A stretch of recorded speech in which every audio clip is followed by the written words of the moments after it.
Yeah yeah ស្ដាប់ទាំងអស់គ្នា Good health yeah ក្រពះពោះវៀនយើងសំខាន់ណាស់ថែវាឲ្យបានល្អ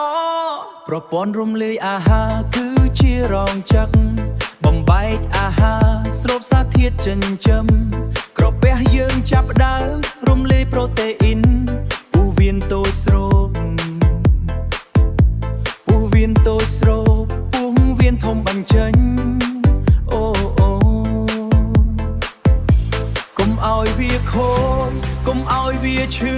យើងត្រូវតែថែទាំសុខភាពល្អចាប់ផ្ដើមពីយើងមកស្ដាប់គន្លឹះទាំងអស់គ្នា Good healthy yeah ញ៉ាំជាតិសរសៃឲ្យបានច្រើនGood healthy yeah ផឹកទឹកបានគ្រប់គ្រាន់ Good health probiotic ជួយបាន Good hair ហាត់ប្រាណរាល់ថ្ងៃជីវិតស្រស់ថ្លាអាហារកែច្នៃខ្លាញ់ច្រើនជាតិស្ករបាក់តេរីល្អថយចុងធ្វើឲ្យពោះវៀនខូចញ៉ាំយឺតអូតយូរទំពាឲ្យម៉ត់ល្អកាត់បន្ថយថយ stress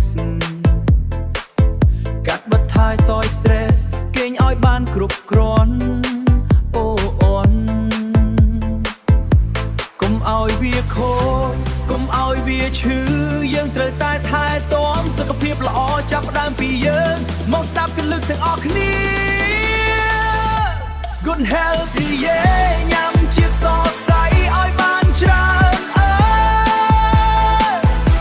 Good healthy yeah ផឹកទឹកបានគ្រប់គ្រាន់ Good health probiotic ជួយបាន Good hair ហាត់ប្រាណរាល់ថ្ងៃ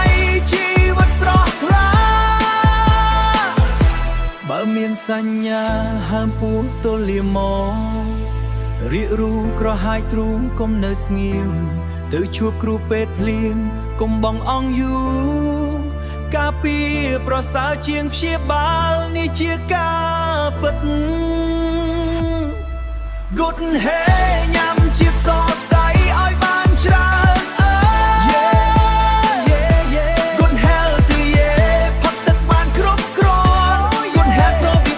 probiotic ជួយបាន Good hair ហាត់ប្រាណរាល់ថ្ងៃជីវិតស្រស់ថ្លា